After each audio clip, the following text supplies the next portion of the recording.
buenas a todos, hoy comenzamos el mes de diciembre y con la festividad de la Inmaculada a la vuelta de la esquina queremos empezar este programa con ella.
Muy buenas noches y bienvenidos una semana más a La Última Trabajadera, el programa de las cofradías de Almería. Hoy es jueves 5 de diciembre e iniciamos un nuevo programa cargado de información como cada semana para contarte todo lo que está ocurriendo en el mundo cofrade almeriense y como cada semana también queremos empezar con el repaso de las noticias más importantes de la semana. La Hermandad del Rocío de nuestra ciudad ha celebrado su misa de Hermandad de noviembre como culmen a los actos vividos durante este mes y en ella la Hermandad recibía la estrella de la Navidad Rociera, un proyecto de rocieros en el mundo que, como nos explicaba su hermano mayor hace unos programas, recorrerá el levante de la península y ciudades como Roma durante los próximos días. Además, el grupo joven de la Hermandad ha tenido un reconocimiento en forma de azulejo con doña Rosa López, hermana de la corporación y gran colaboradora especialmente con los propios jóvenes rocieros. Desde el fin de semana, los almerienses y visitantes pueden observarlo en plena calle Real y conocer así cómo la Hermandad ha querido reconocer la labor y el trabajo de esta hermana de la mano del activo grupo joven de la Hermandad del Rocío.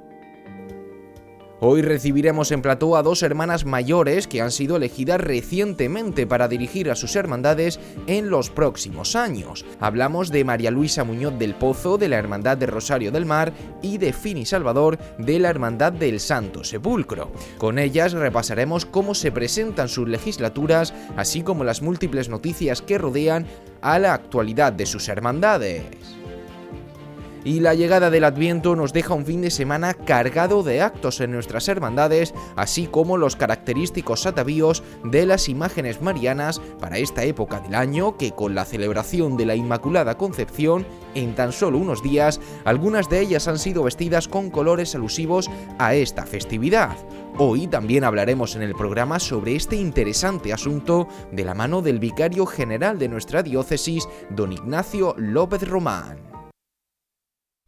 Pues bien, antes de comenzar ya a hablar de todos estos asuntos tan interesantes que tenemos en el programa de hoy, tenemos que mencionar, como siempre, al patrocinador de este primer bloque, el concesionario oficial de Harley Davidson y Almería. Y es que llega la Navidad y es momento de regalar ilusión, y qué mejor forma de hacerlo que con el merchandising y la ropa oficial del concesionario, o aún mejor, cumpliendo el sueño de montar en una Harley Davidson. Todo ello es muy sencillo, tan solo tienes que visitar su concesionario en la calle Manuel Azaña 165 o visitar su página web hdalmería.es.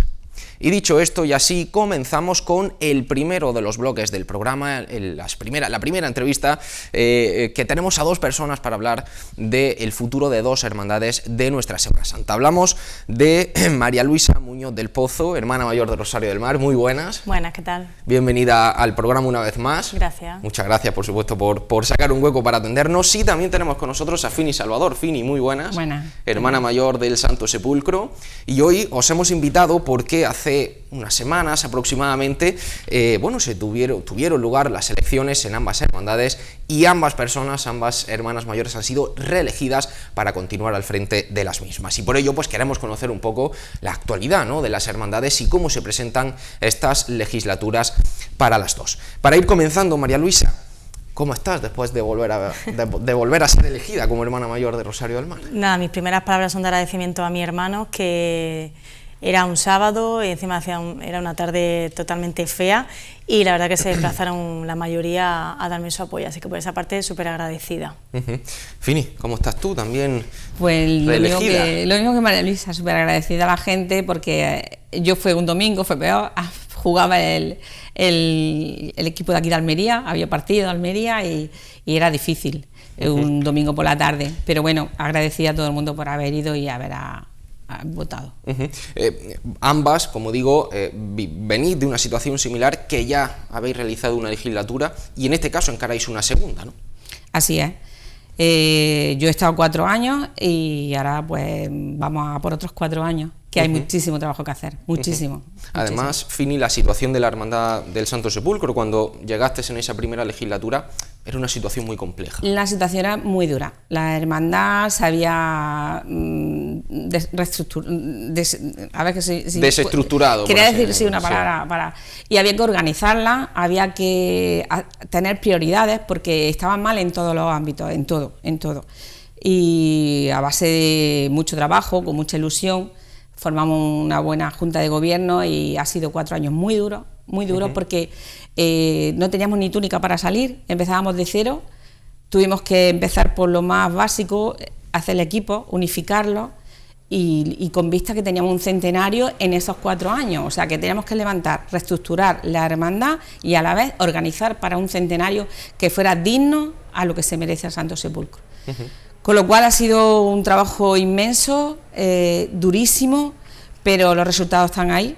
Agradecida a todo el mundo que nos ha ayudado, a todo el mundo que le hemos ido tocando y pidiendo ayuda, y satisfecha, claro, de estos 4 años. ¿Y qué te ha llevado, después de una legislatura tan complicada, a volver a presentarte para ser elegida de nuevo? Porque no he terminado mi camino. O sea, cuando yo cogí la hermandad, tenía claro que la hermandad tenía que volver a ser la hermandad, había perdido todo y había que organizarla, reestructurarla y coger un buen camino. En estos 4 años se ha adelantado muchísimo, pero es que nos queda mucho trabajo por hacer, muchísimo. Nosotros empezamos con menos de 80 hermanos de la hermandad, o sea, imagínate que la nómina de hermanos era bajísima. Bueno, llegamos 200, la verdad que hemos subido bastante, ha sido 4 años, te digo, mucho trabajo. Y nos queda mucho. Yo no podía irme ahora y dejarlo sin pensar tampoco, a ver, quién puede venir, qué camino va a coger. Yo quiero terminar de consolidar, el camino, ¿no?, consolidar la hermandad, que la hermandad sea fuerte, que esté donde tiene que estar, que todos vayamos al mismo camino, y cuando ya esté, da paso a otra persona. Por eso he vuelto a seguir, para terminar el camino que empezamos. Qué bien. María Luisa, ¿qué te ha llevado a ti también a volver a plantearte el ser hermana mayor? también una situación diferente, pero también Sí. de mucho trabajo en la hermandad. Sí, bueno, a diferencia con Fini, nuestra hermandad son 3 años, no son 4, que quieras que no, quema un poquito menos, pero sí es cierto y hay que reconocer que no es un trabajo fácil, hablo de mi hermandad y en líneas generales, porque supone un sacrificio muy grande y más para los que tenemos niños, trabajamos, pero bueno, me ha llevado a, pues, primero y principalmente a la fe que me mueve los dos titulares y luego pues más o menos también lo que decía Fini, ¿no? Porque el proyecto todavía le queda un poquito más y bueno, pues que pensé que debería de terminar lo que empecé y por ello estoy, sobre todo especialmente porque ya sabéis que nos hemos metido una envergadura bastante importante como ha sido la adquisición del misterio, económicamente ha sido un paso grande y bueno, pues habrá que por lo menos intentar dejar eso liquidado. Imagino que los hermanos, después del apoyo que recibiste en las elecciones, antes de que se presentara la candidatura, te animaban, ¿no? Para que Sí, no, por supuesto, no, la verdad que sí, que esa parte no me puedo quejar porque ellos son los primeros que apoyan constantemente todo y quizás por eso también lo que te da la fuerza, porque reconocer que estos 3 años no han sido fáciles, hemos tenido cosas puntuales que bueno, que te plantean muchas cosas, pero bueno, ya está, con ilusión, con fe, con ganas y siendo siempre muy positivo, pues he dicho, venga, vamos a otros 3 años si Dios quiere. Hablabas de ese misterio que sin duda ha sido quizá el hito más importante, ¿no? De esa primera legislatura que ha estado al frente de la hermandad y que también, ¿no? Se mantiene un poco el motivo que ha hecho que sigas tratando de... Sí, claro, cerrarlo. exactamente, hombre, creo que el hecho de adquirir ese misterio ha marcado un antes y un después en la hermandad, o por lo menos así lo vemos nosotros. Piensa que hemos puesto en valor un misterio de Álvarez Duarte, su primer misterio, que estaba guardado y que, bueno, que va a ser su último a título póstumo. La apuesta ha sido grande, pero yo creo que los resultados ahí están, han sido maravillosos, tanto a nivel como hermandad, como cofradía, nuestros hermanos y la repercusión social que ha tenido. Y yo pues estoy muy, muy orgullosa, ha dado muchos quebraderos de cabeza, pero estoy muy orgullosa de lo que se vio el Jueves Santo. Bueno, y en la presentación que tú que pudiste estar, la verdad que aquello se disfrutó muchísimo. La verdad que sí. Vemos, María Luisa, también que la hermandad, desde antes de terminar esa legislatura, tuvo muy claro que hay que trabajar, hay que ir haciendo diferentes actividades para seguir nutriendo, ¿no? La economía de la hermandad. Sí, claro, exactamente. La hermandad creo también que en estos 3 años nos hemos hecho más visibles, si podemos llamarlo de esa manera. La hermandad intenta estar presente, pues, aunque sea pues, en fiestas, en organizar chiringuitos, cosas, porque al fin y al cabo no nos engañemos.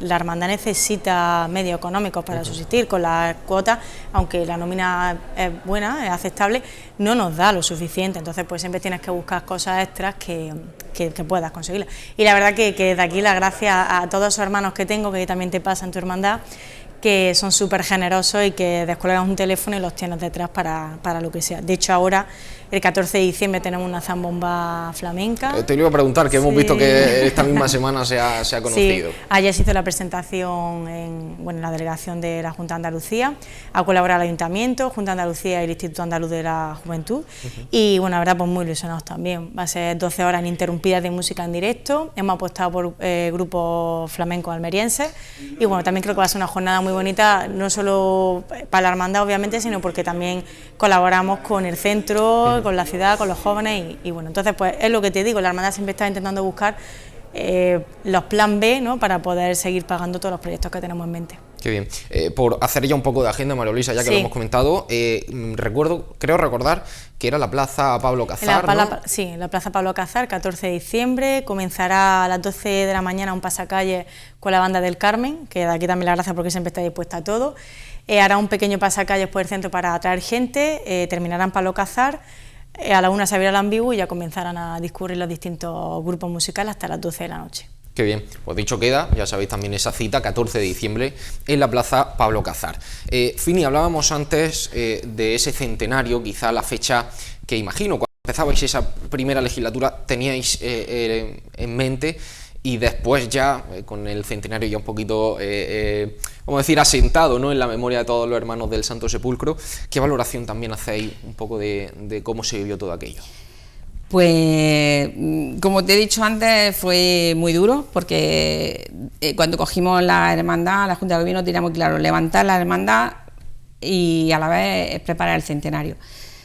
Lo vivimos muy intensamente, con mucho trabajo, con mucho esfuerzo, pero ahora mirando hacia atrás, la verdad que estamos súper satisfechos de cómo fue todo lo que habíamos plasmado durante todos esos 2 años de 2021 que empezamos a prepararla, se llevó a cabo todo lo que se fue planteando.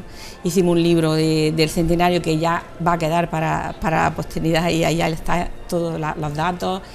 Y muy bien, muy contentos de todo, agradecer a todo el mundo que nos ha ayudado, a toda Almería que salió. Es verdad que ese 16 de septiembre las calles estaban llenas, la Virgen del Mar estaba a rebosar, y muy agradecida a todo el mundo por haber ido y muy contenta como salió todo. Qué bien, sobre todo, insisto, porque creo que hay que ponerlo en valor, que no era fácil plantear ese centenario con la situación que vivíais, pero imagino que también los hermanos, después de todo lo vivido en estos 4 años, también te habrán animado, ¿no?, a que sigas un poco al frente de todo este proyecto. Sí, la verdad que sí. Todos los hermanos dándonos las gracias por el buen hacer de la hermandad.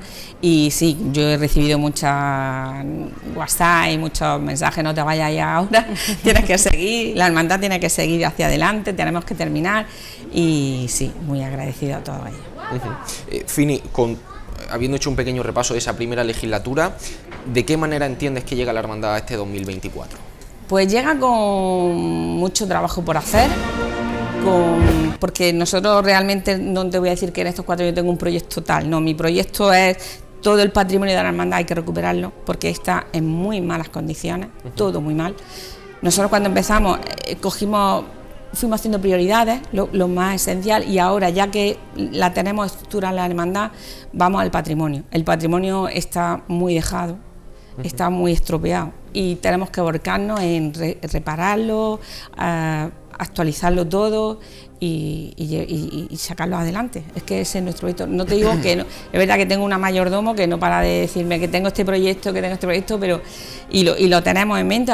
Queremos hacer algo más, pero tenemos que recuperar todo lo que teníamos, porque es que han sido muchos años de dejadez por situaciones, por lo que sea, y hay que arreglarlo todo.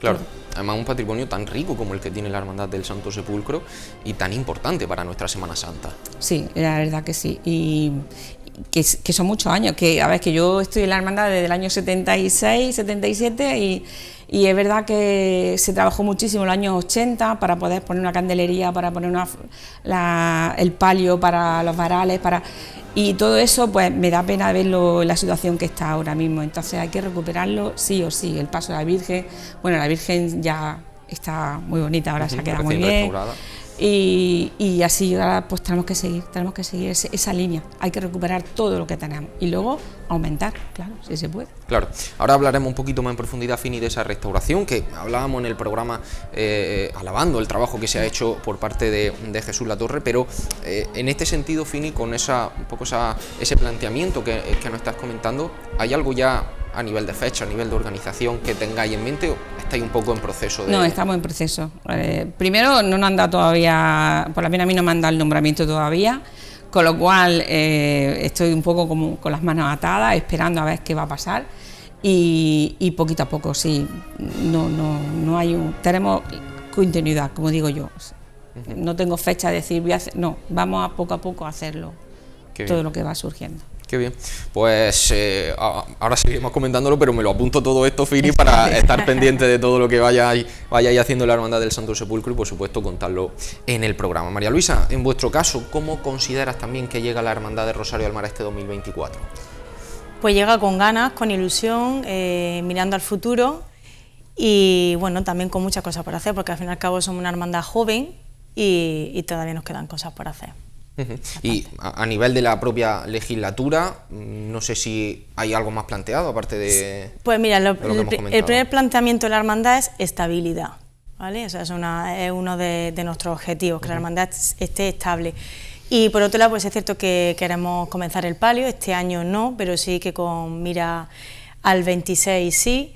Pero bueno, estamos acordando los tiempos con Álvaro y una vez que la cosa podamos hacerla oficial lo haremos. Pero sí, nuestra mira ahora mismo el palio. Qué bien. Puedes comenzar ese proyecto. ¿Y tenéis más o menos decidido por qué piezas queréis ir empezando o un poco la cronología de esa ejecución? Sí, sería la bambalina y la crestería que lleva. Ese sería lo primero.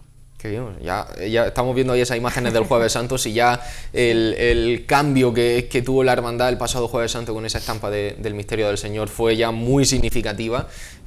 Ojalá que se vayan cumpliendo, ¿no? Un poco esas fechas que tenéis en mente y también podamos ver muy pronto. El Señor también tiene cosas por hacer, porque obviamente el paso requiere una segunda restauración, porque, bueno, más que segunda, la primera que se hizo cuando se adquirió el paso, que era de Juan Pérez Calvo, la primera fase se hizo en Córdoba, con Juan, el de la Rambla, y lo primero que hizo fue crear una parihuela nueva, fortalecer todos los respiradores, tiene doble tablazón, en fin, pero es verdad que ahora hay que hacer la segunda fase, que sería el dorado del paso, pero claro, está muy deteriorado y la restauración es muy costosa, y ahora mismo lo queremos dejar en un segundo lugar. Creo que el Señor ya va bien como apañado. Exactamente, como se suele decir, es un poco tiempo también de mirar a ese palio de la Virgen del Rosario del Mar. Sí. Precisamente, María Luisa, estamos viendo esa salida desde el santuario de la Virgen del Mar, y también en estos días atrás hemos podido conocer que la hermandad ha anunciado, bueno, pues un acuerdo por los próximos 3 años, esta legislatura, como decías, no entiendo, buscando esa estabilidad, pero cuéntanos también un poco que cómo está ahí la hermandad después de conseguir. Pues muy bien, porque es lo que te comentaba, ¿no? El objetivo de esta nueva Junta de Gobierno, que ahora igual que Fini tengo que decir que todavía no tenemos nombramiento,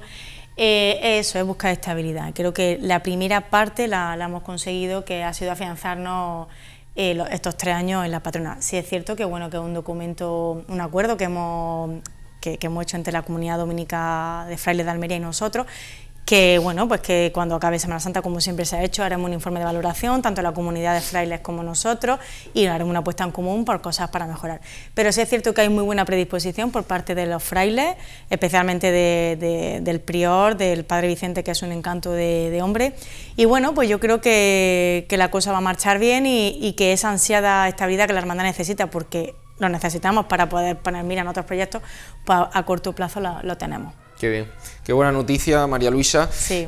Y como te decía también antes, Fini, hablábamos de esa restauración que se le ha realizado a la Virgen de los Dolores. Decíamos en el programa que habíamos conocido quizás la mayor cantidad de información por parte del propio restaurador, y en este sentido te quería preguntar, Fini, ¿no ha dado la sensación que la hermandad ha querido tratar este tema con mucha discreción? ¿Ha sido así? Sí, nosotros lo queríamos en la más intimidad de la hermandad, queríamos hacerlo, porque en principio queríamos que no saliera mucho a la luz, porque viendo lo que había pasado también con lo de la Virgen del Carmen, de Gran Poder, pues te da como un poco de miedo, ¿no?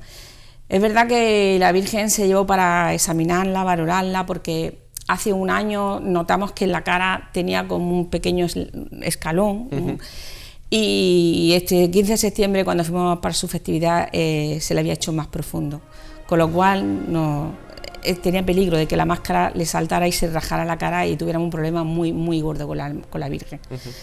Dicho eso, fuimos a Jesús le dije por favor que la mirara, que la valorara, que la estudiara, y bueno, fue un acierto, porque la Virgen estaba muy mal. La Virgen hace el año que viene 80 años de su bendición, y bueno, los movimientos bruscos y todo eso, se le había salido la máscara de la cara. Y bueno, pues una vez estando allí ya le pusieron la luz violeta y vimos que tenía la cara repintada, tenía zonas que tenía su policromía original y otros era repintes.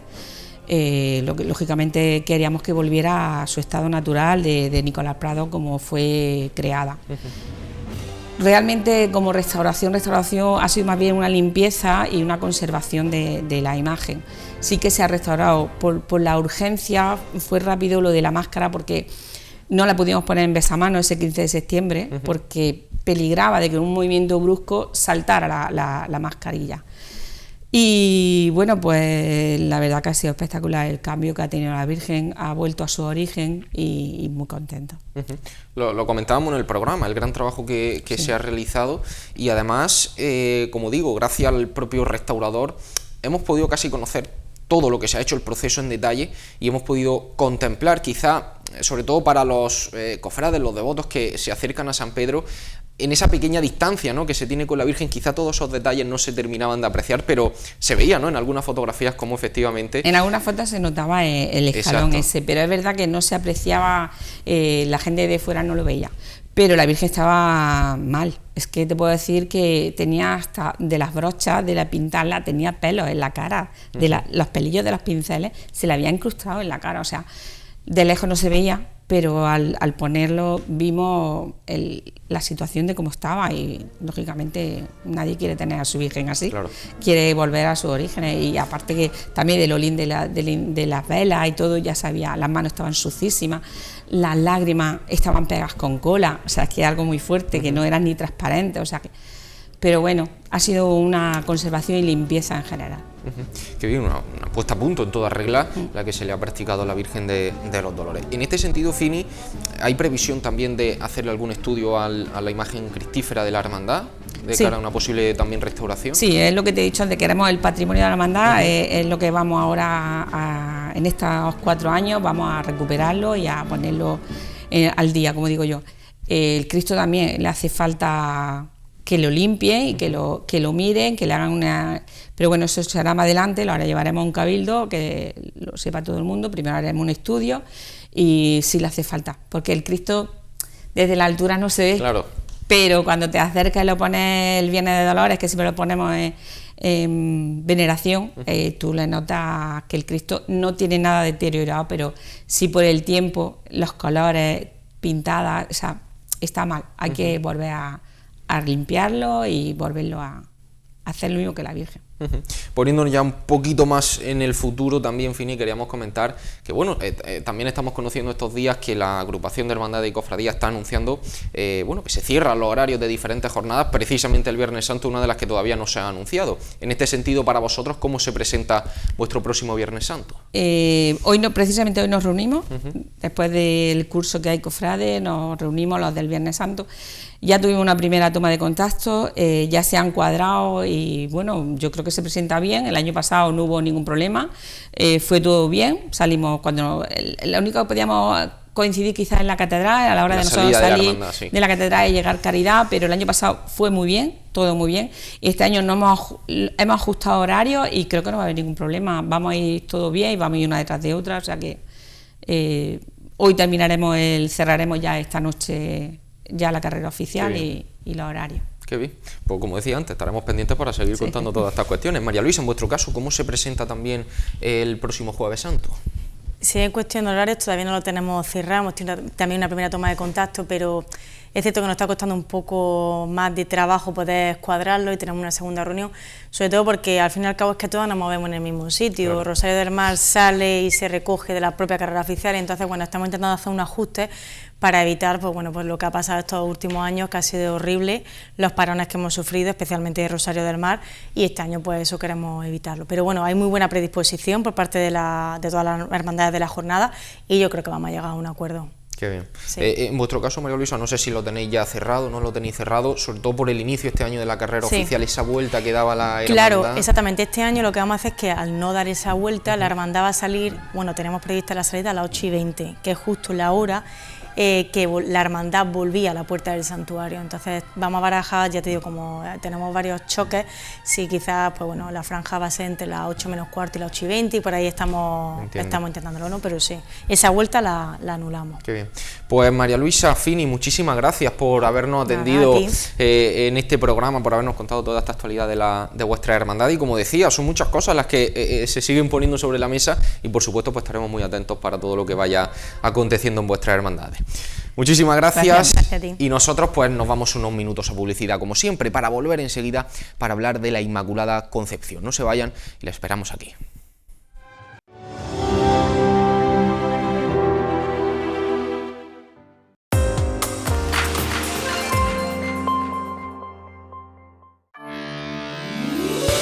Llega la Navidad a Harley Davidson Almería y qué mejor momento para regalar ilusión que con nuestro merchandising y ropa al mejor precio. Aunque sin duda el gran regalo que puedes hacer esta Navidad es vivir la experiencia de montar en una Harley Davidson. Conoce todas nuestras ofertas visitando nuestro concesionario oficial Harley Davidson en Almería, en la calle Manuel Azaña 165, o visitando nuestra página web hdalmería.es.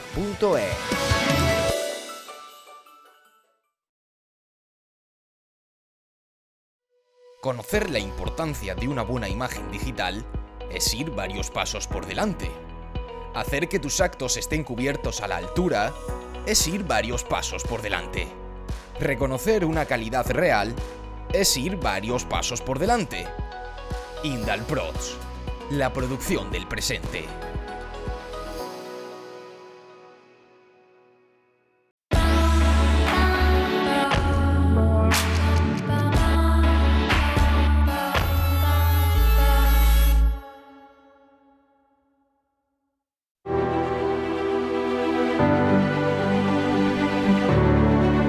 Pues bien, volvemos ya con el programa para continuar hablando de lo que está ocurriendo en el mundo cofrade almeriense. Y en esta ocasión cambiamos un poco la dinámica habitual del programa y no vamos a tener una sección de tertulia al uso, sino que hemos querido enfocarlo a un análisis de una festividad que tenemos a la vuelta de la esquina, la Inmaculada Concepción, y que, como veíamos al principio del programa en el sumario, muchas de las imágenes marianas de nuestra ciudad han sido ataviadas aludiendo a los colores característicos de esta festividad. Pero esta festividad tiene una historia muy curiosa, una historia muy interesante, y por ello hemos querido invitar hoy al programa al vicario general de nuestra diócesis, don Ignacio López Román. Muy buenas. Muy buenas noches, Javier, encantado de estar contigo y con todos los telespectadores. Muchísimas gracias por atendernos, y como digo, don Ignacio, la festividad de la Inmaculada que tenemos a la vuelta de la esquina, yo creo que es una de las festividades más intrínsecas al cristiano, al cofrade de a pie, y que, bueno, por ello queríamos ahondar un poquito en la historia de esta festividad, para que a lo mejor algunas personas pueden conocer algunos detalles, pero no quizá toda la historia. Y por ello nos gustaría ahondar un poco con usted en esta cuestión, y si le parece, para ir empezando, hablemos un poco a qué alude la Inmaculada Concepción, a qué hace referencia este dogma. El dogma de la Inmaculada Concepción es un dogma que define a la Virgen Santísima como concebida sin pecado original, en previsión de los méritos de Cristo. Esto suena así un poco técnico, pero es un poco el núcleo del dogma de la Inmaculada Concepción. Un dogma no es una fe de la Iglesia que de repente el Papa, en comunión con los obispos, dice: oye, ¿qué os parece si hacemos dogma de fe esta cuestión? No, sino que el dogma de fe lo que hace es proteger, definir, perfilar un depósito de la fe, una parte del depósito de la fe que la Iglesia ha creído y ha celebrado siempre. Entonces, cuando el Papa Pío IX, allá por 1854, define el dogma de la Inmaculada Concepción, lo que está haciendo es, en comunión con todos los obispos, y apoyado en el sensus fidei, es decir, en el sentido de fe del pueblo, lo que está haciendo es definir en conceptos lo que la Iglesia ha celebrado y ha creído sobre la Virgen Santísima, pues desde el origen. De hecho, el propio pueblo, la propia cristiandad, era una cuestión que tenía muy presente en su día a día, sobre todo siglo XVII, siglo XVIII, incluso llegando al siglo XIX. Totalmente. Además, fíjate, en la fe, es decir, la visión, el concepto, el modo de entender la figura de la Virgen Santísima en la Iglesia ha sido siempre el mismo, lo que pasa es que se ha ido desarrollando en su explicación teológica.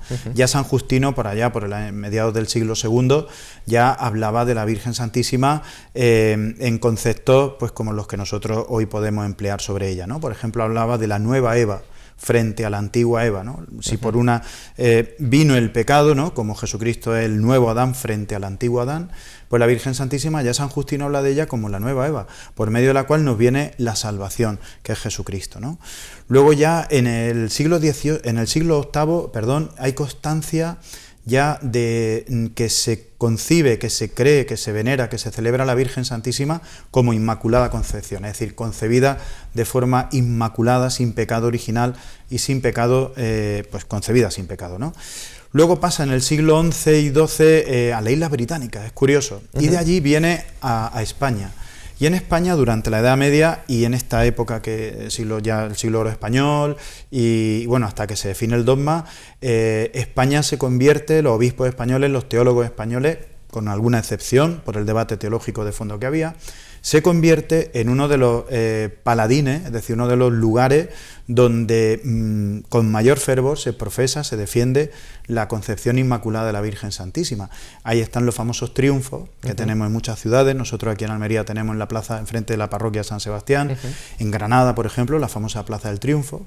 Son triunfos que se levantan para conmemorar esta victoria teológica, pero que no supuso imponer, como decía al principio, ¿no?, ninguna fe nueva, ni ninguna forma de entender a la Virgen Santísima desde el ámbito de la teología y de la liturgia de forma diferente, sino simplemente era recoger lo que el pueblo profesó desde los orígenes.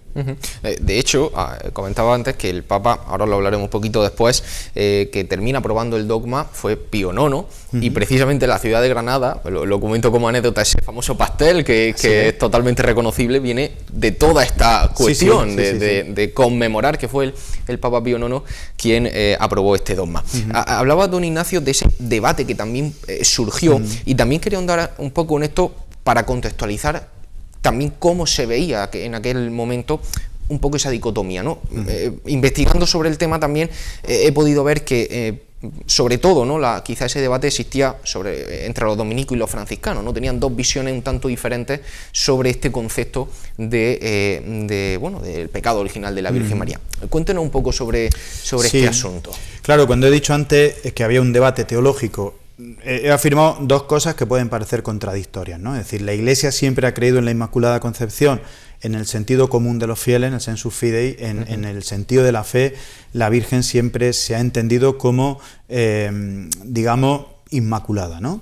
Pero sí es verdad que a nivel teológico había sus dudas, No nos debemos extrañar de esto, porque muchas veces en la fe de la Iglesia, en la fe del pueblo sencillo, a veces puede haber pequeñas desviaciones en la fe, ¿no? No es que sean herejías, o que no es que sean que desborden los límites de la fe, pero hay cuestiones que quizá rayan un poco lo que puede quedar dentro de la definición de la fe, ¿no?, y del concepto, de los contenidos, del depósito de la fe. Entonces, la labor de la teología y del magisterio fundamentalmente de la Iglesia es perfilar todo esto para evitar confusiones y derivas, desviaciones en la fe. Entonces, claro, algunos teólogos, sobre todo en el ámbito dominico, y por ejemplo Santo Tomás, ¿no?, es decir, que no dudamos de la fidelidad al magisterio y de la santidad y luego de la doctrina de Santo Tomás, que es uno de los pilares de la teología contemporánea, ¿no?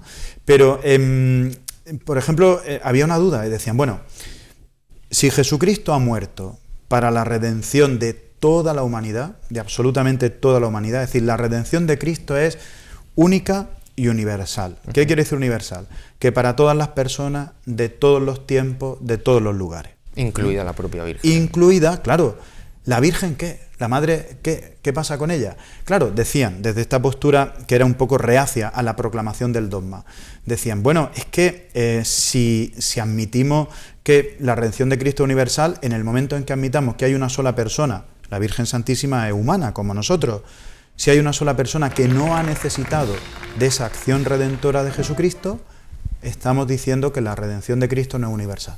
Con lo cual estamos cargándonos algo que sí que es nuclear y fundamental en la teología cristiana, ¿no?, y en el modo de entender nuestra fe y de vivir nuestra fe. Entonces, ¿dónde viene la solución? La solución viene diciendo, bueno, efectivamente, no podemos decir que la acción redentora de Cristo no sea universal. Por lo tanto, se llega, después de una elaboración teológica muy profunda, al siguiente planteamiento, y es que en virtud de los méritos de la encarnación, de la pasión, de la muerte, de la resurrección de Jesucristo, en virtud de los méritos de Cristo, la Virgen es concebida sin pecado original. ¿Por qué? ¿Por qué podemos decir esto? Es decir, en función de que en el futuro se produzca un acto redentor completo de Cristo en la entrega de su propia vida por nuestra salvación, ¿cómo eso puede afectar a un pasado que es la concepción virginal, la concepción inmaculada, de la Virgen Santísima? Pues porque el tiempo de Dios es eterno y el tiempo de Dios, Para nosotros hay un presente, un pasado y un futuro, pero el tiempo de Dios es un permanente presente. Por lo tanto, Dios lo puede hacer y lo hizo, ¿no? Y de ahí vienen estas famosas coplillas, ¿no?, que se cantaban en aquella época, que siendo Dios, si quiso, pudo, y si pudiendo no quiso, en fin, sin querer, como decía, no me acuerdo ahora mismo, era una coplilla muy, muy, muy bonita que había. En definitiva, no quiero liarla, y liarme y liaros, pero venía a decir que Dios quiso, y Dios pudo, y Dios lo hizo, que su madre fuese concebida sin pecado original. Y con todo este debate que se fue planteando, ¿cómo se llega finalmente a ese siglo XIX en el que finalmente, como decíamos, el Papa Pío IX es quien finalmente aprueba este dogma? ¿Cómo fue también un poco ese proceso y por qué acabó llegando en esta Efectivamente, fecha? Los dogmas la Iglesia los define, como decíamos un poco al principio, los define no porque la Iglesia cree una doctrina nueva, ¿eh? Es decir, el Papa con los obispos no se levanta una mañana y dice, oye, vamos a definir como dogma tal cosa, ¿no?, que es externa, ¿no?, o no tiene nada que ver, o tiene muy poco que ver con la fe del pueblo de Dios, no, sino que el Papa lo que hace con los obispos, y apoyado en el magisterio, en la doctrina de la Iglesia, en la tradición de la Iglesia, y teniendo en cuenta que, porque esto es otra cuestión, y perdona Javier que me derive un poquillo, pero a veces hay quien dice, bueno, si no está en la Biblia, si no está en el Evangelio, eso es un invento. Bueno, a ver, no todo lo que nosotros creemos, profesamos, vivimos y celebramos está contenido tal cual en el Evangelio. Sobre la Virgen María, el dogma de la Inmaculada Concepción no está contenido tal cual en el Evangelio, en la Sagrada Escritura, pero en el Evangelio aparece, por ejemplo, que el ángel la define como llena de gracia. Santa Isabel, cuando recibe la visita de la Virgen, bienaventurada tú que has creído, porque lo que ha dicho el Señor se cumplirá, bendita tú entre todas las mujeres, ¿no? Por lo tanto, en el Evangelio se alude de una forma... Efectivamente, de una forma intrínseca, de una forma indirecta, pero muy patente, está la doctrina de la Inmaculada Concepción, que luego la teología y el magisterio en su labor, de los pastores de la Iglesia, que son los obispos, apoyados por los teólogos, van desgranando esa teología. ¿Eso hasta dónde llega? Llega hasta el siglo XIX, donde en el siglo XIX tenemos que tener en cuenta que estamos en una época donde el modernismo, el racionalismo, hay una convulsión tremenda de avances técnicos y científicos, y algunos piensan que esto puede pasar por encima incluso de la fe de la Iglesia y de las tradiciones de la Iglesia. Entonces, cuando el Papa, apoyado en los obispos y en el magisterio y en la tradición de la Iglesia y en la Sagrada Escritura, siempre, lo que hace es que dice, bueno, ¿cómo hacemos para dejar claro ante los peligros que puede haber en desvirtuar el dogma y lo que la Iglesia siempre ha creído en este tema, aunque no lo haya definido solemnemente y precisado, y a pesar del debate teológico que hay, cómo llegamos a una conclusión donde podamos definir esto en términos de lo que debe creer el pueblo de Dios? Y entonces, donde ya por fin se hace la definición del dogma para que quede claro lo que ha sido la fe de la Iglesia, y para que aquellos que tienen sus dudas sobre la Inmaculada Concepción las resuelvan también. Quiero decir que los que, no pensemos ahora mal de los que defendían o se mostraban resistencia al reconocimiento de María como Inmaculada Concepción, ¿no?, la Inmaculada Concepción de la Virgen Santísima. No tenían nada en contra de la Virgen, por supuesto que no, muchos de ellos eran grandes santos, solamente tenían sus dudas sobre la redención universal de Jesucristo. Una vez que se resuelve ese tema, en la Iglesia todos aceptan que María es concebida sin pecado original. Claro, que era una cuestión de ese concepto que se utilizaba, de esa redención universal, más que el hecho en sí de si había sido, o se piensa, ¿no?, esa creencia de esa Inmaculada Concepción. Efectivamente. En este sentido, don Ignacio, una vez que ya... Sí. Iba a contar una cosa, y perdona Javier, que no, por supuesto. Pero hay una cosa muy curiosa, y es que 4 años después de la declaración del dogma, 1854, un 8 de diciembre, todavía quedan en la Iglesia todo lo que va proclamando la Iglesia, va anunciando la Iglesia, va poniendo en marcha. Cuesta un poco irlo entendiendo, asimilando y entendiendo que es un avance para la teología y para la vida de la Iglesia, ¿no? Es lógico, cuando hay un cambio o una novedad que no es tal novedad, sino una definición sobre una fe que la Iglesia ha tenido siempre, bueno, pues pueden quedar algunos grupos que todavía digan, pero ¿cómo puede ser esto? Tal. Entonces, en medio de ese contexto todavía de cierta polémica, ¿no?, a partir de la definición del dogma, en algunos núcleos muy, muy concretos, acontece algo maravilloso. 1858, la aparición de Lourdes, de la Virgen de Lourdes. Y la Virgen de Lourdes le dice a Bernadette, yo era la Inmaculada Concepción, o soy la Inmaculada Concepción. Claro, Bernadette no entiende nada, una niña que no tiene cultura, que no ha leído, no sabe nada. Cuando llega, y después de varios intentos, le dice al sacerdote de su pueblo y luego al obispo lo que le dice esa mujer que se aparece, que ella no sabe ni lo que es, ellos se quedan impresionados, porque dicen, bueno, como una niña que no tiene ni idea de estas cuestiones de alta teología, de un altísimo debate teológico, ¿cómo esta niña está diciendo esto? Entonces, una de las pruebas, por así decirlo, de los indicios clarísimos de que la Virgen se estaba apareciendo en Lourdes, y no solo eso, sino que ella misma está diciendo, yo era y soy la Inmaculada Concepción, es decir, que por este camino la Iglesia va bien.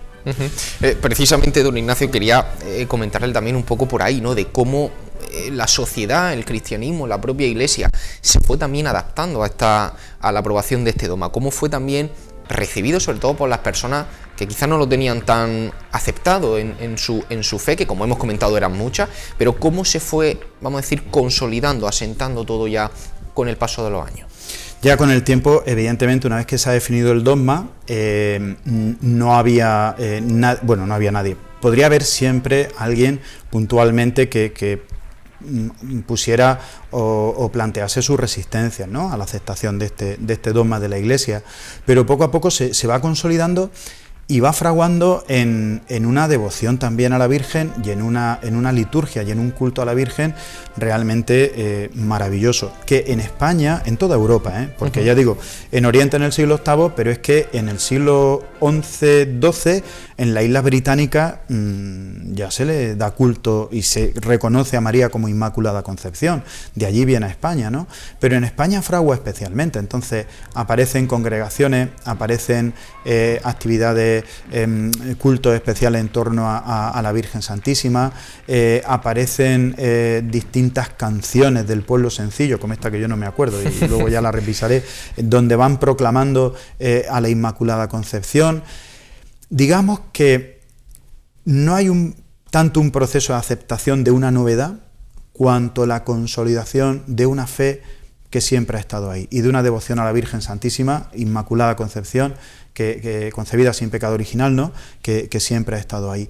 Y luego, pues, había cosas, sobre todo en el siglo de oro español y hacia adelante, el saludo, el Ave María Purísima, ¿no?, sin pecado concebida. Llegó un momento en que era un saludo cotidiano entre la gente, ¿no? Es decir, cuando llegaba a un sitio, ahora lo hacemos cuando llegamos, por ejemplo, al torno de unas monjas de clausura, ¿no?, como pueden ser las puras, o pueden ser las claras, o pueden ser las esclavas aquí en nuestra ciudad, aquí en Almería, y le decimos eso, Ave María Purísima, ¿no?, y nos responden siempre sin pecado concebida.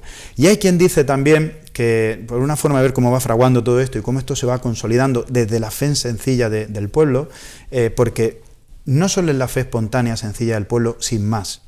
Es el Espíritu Santo el que está actuando en el sensus fidei, en el sentido de fe del pueblo. Es el Espíritu Santo el que está consolidando y sosteniendo la fe de su pueblo, ¿no? Entonces, dicen que una de las formas de reconocer si un sacerdote merecía la pena confesar con él o no, era cuando el penitente llegaba y decía Ave María Purísima. Si el sacerdote respondía sin pecado concebida, era señal de que ese sacerdote era de plena confianza teológica y doctrinal para confesarse con él, ¿no? También en un contexto, evidentemente, no solo en referencia al dogma, sino en referencia a la Reforma protestante. Los hermanos protestantes, las distintas ramas, las distintas iglesias, ellos tienen su visión sobre la Virgen Santísima. Ellos pues no conciben, ¿no?, esto de la Inmaculada Concepción, que se ha concebido sin pecado original. Evidentemente ellos lo niegan rotundamente. Es una forma, en pleno contexto de disputas religiosas en Europa, de reconocer quien realmente, dentro de los pastores de la Iglesia, profesa esa fe católica. Claro, una vez que ya todo esto pues se va consolidando, también me gusta intentar traernos a la actualidad. Estamos hablando de una fecha muy lejana a nuestro presente, pero también, como digo, creo que es importante poner sobre la mesa cómo debemos también los cristianos hacer cotidiano en nuestro día a día el cómo celebrar también esta festividad, cómo hacer presente esa Inmaculada Concepción en nuestra vida. Sí, la Virgen para nosotros, los católicos y los que somos especialmente marianos, ¿no? Pues es una figura fundamental en nuestra historia de fe.